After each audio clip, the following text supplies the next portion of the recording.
everyone! So, my name is Eldrix Dimal and welcome to my space! And welcome sa aking vlog na papangalanan natin Facts About Me.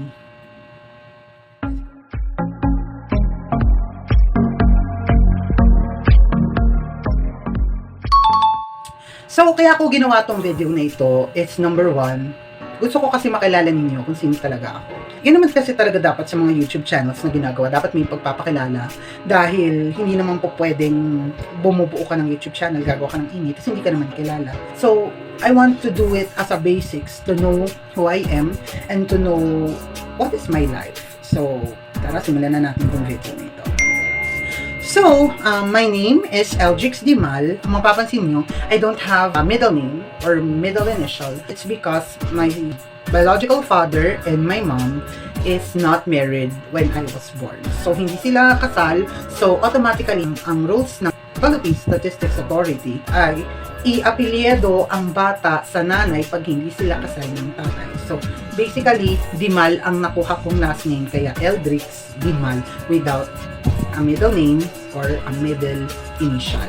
So, I was born in November 2, 2000. I was born in Bocaue, Bulacan. Opo, base yan sa aking birth certificate. At hindi po ako spy. Ako po ay isang Filipino at hindi po ako spy. Joke lang. Ang describe sa akin ng nanay ko, sobrang kulit ako, sobrang pasaway, maligalig, minsan sinungaling.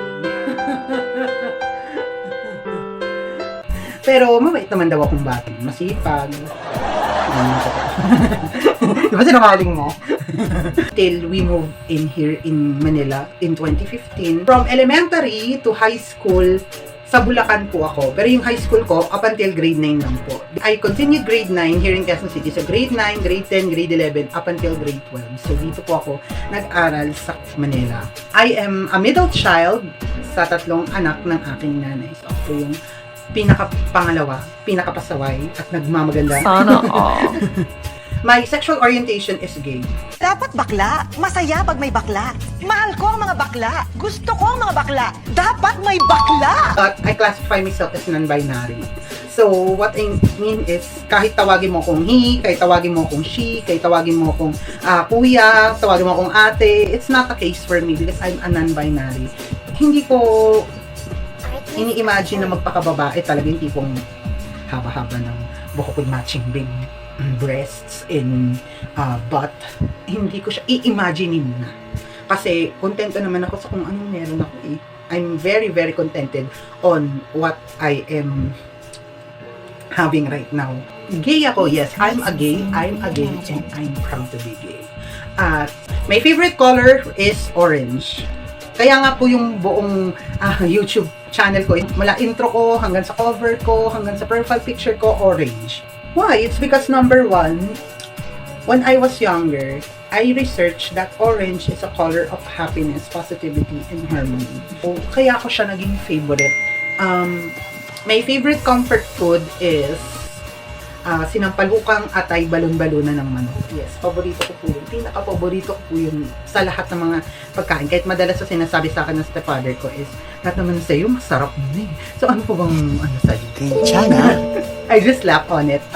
Lahat ng dishes na may gata. Oo, basta lahat ng mga pagkain na may gata, kinakain ko. Ang height ko is 5'7". So, pag magkakajowa ako, hanganap ko 6'4". Oh my God! Oh, grande. And my weight is, I'm happy. Basta mataba ako, I'm happy. Dahil ang daming mga harsh sa social media na ang taba-taba mo na, ba't hindi ka pumapapayat? Ang taba-taba mo na, magbawas ka naman ng timbang. Uy, magbawas ka naman ng kain mo, kakakain mo yan, kakapabayasin na magulang mo yan sa kusina. Anyway, lahat naman kasi tayo, may kanya-kanyang choices. Ano nga ba yung mga meron sa cellphone ko? So, ito yung aking cellphone. So, commonly, mahilig lang ako sa Facebook, mahilig lang ako sa X, mahilig lang ako sa Instagram, TikTok, YouTube, more on social media ako. Most commonly na ginagawa ko, nagma-music at nag-headset. Kahit minsan ay ng nanay ko na nakikita niya nag-headset ako sa labas ng bahay. Ayaw niya yun, pero ang hilig-hilig kong gawin yan. Because that is my comfort zone. magpatugtog ng mga kanta na talagang nagre-reflect ng emotions ko and everything else. Commonly, ang hilig ko naman sa music is more on mga love songs and dance. Mahilig ako sa mga kanta ng mga OPM. Especially, pag yung mga bagong OPM artist ngayon, nire-revive nila yung mga lumang kanta. Paborito ko yun. Ang hilig ko rin gawin is mag-picture-picture dito, mag-video-video. Kaya nga binuo ko tong vlog ko na to, it's because of that. I am attracted to straight guys and bisexual guys. I am more attracted of them. But, I am more comfortable being with women. Diba? Ayoko magrelasyon ng babae, pero mas gusto kong kahangout mga babae. Tapos minsan sasabihin ko, oh, lalapit sa mga magaganda. Diba? Yun ako.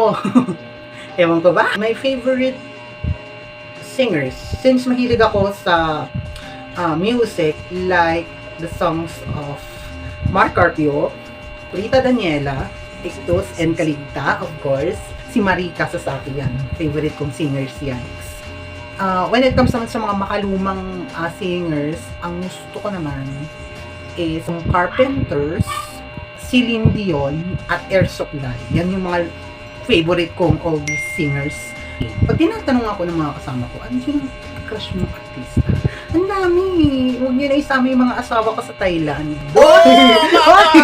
Ang dami ko mga asawa sa Thailand. Ano ba naman kayo? Kaya ko nasabi na mga asawa ko sa Thailand is because I'm a boys love lover. Isa yan sa mga hobbies na kinahihiligan ko aside from browsing music, playing music.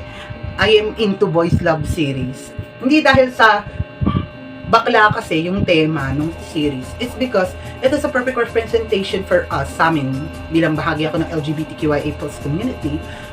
Ang gandang panoorin ng mga BL series. Lahat tayo, remember, mapalalaki, babae, bakla, tomboy, kahit ano naman gender mo, kahit sino ka man, always remember kung magkakaroon ka ng crush o magkakaroon ka ng jowa, always remember, look for their character, not based on their looks. Okay? Golden reminder. Golden reminder. Kala mo naman may gold. Italiano. Hindi naman siya about sa kabaklaan or is it about the 18+ scenes, yung mga bed scenes, extreme kisses scenes. Ako kasi when I watching boys love series, I am more like of watching yung mga feel good, yung mga rom-com, yun yung mga hilig kong BL series. Tsaka hindi rin ako maabot sa punto, bumibili rin ako ng merchandise ng mga BL. Napakamahal eh. Mas gusto ko bang bumili ng pagkain kaysa ang bumili ng BL merch. Sobrang mahal. Sana all. No for that. Wow! Paborito kong isuot ng mga damit is more on comfortable clothes. I am very comfortable when my clothes are very comfortable. Yung ganito, mga whites, yung mga neon colors, of course. I love neon colors. Yes. Lahat ng neon colors gusto ko. Lahat ng mga bright colors at saka yung mga light colors gusto ko yon. Ayoko sa dark colors. Bibihira lang ako may dark colors. Motto in life. Motto in life ko is stay happy while you're living. Maging masaya ka lang hanggat nabubuhay ka, di ba? Kasi ang pangit naman kung magpapaka-negatibo ka sa mga bagay. Do pwede ka naman may stress pero, you know, let's live on the fact na ang stressful na ng buhay eh.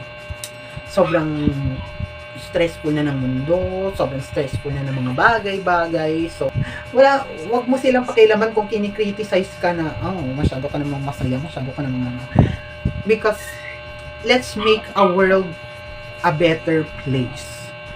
Magpaka-positibo tayo, wag tayong puro negatibo. Kahit may negatibong nangyayari sa buhay mo, sa buhay ko, sa buhay natin lahat. Stay happy, still happy. Ganon. Dream ko magkaroon ng sariling bahay at lupa. I guess.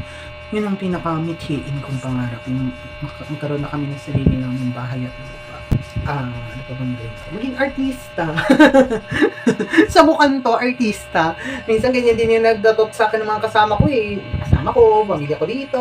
Oo, ganyan ang mga thought nila. Pero yung talaga din, kung hindi man artista, hosting. Yun ang gusto ko talagang gawin sa buhay. Ano, magpasaya ng tao. Yung tipong, kahit may pinagdadaanan tayo, gusto ko pa rin makapagpasaya. Yun yung mga bagay na gusto kong gawin. Okay, may dedication to this video na mala pocketbook or whatever, so mala slam book na ang peg nito is always remember, keep smiling and do good thing every day. And that's it. Nako.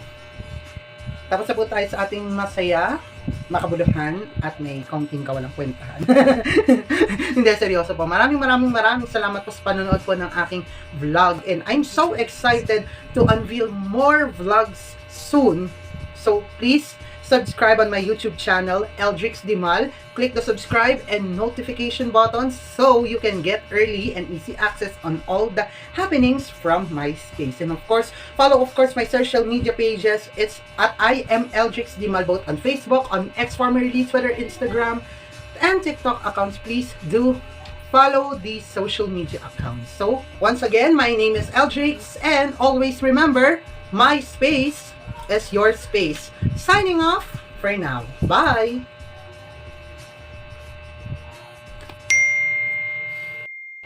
Hi guys! Always remember, my space is your space. Follow all my social media accounts and don't forget to subscribe on my YouTube channel, Eldrix Dimal. Please click the subscribe button and the notification bell so you can get early and easy access on all things happening on my space. I'll see you on my next video. Signing off for now.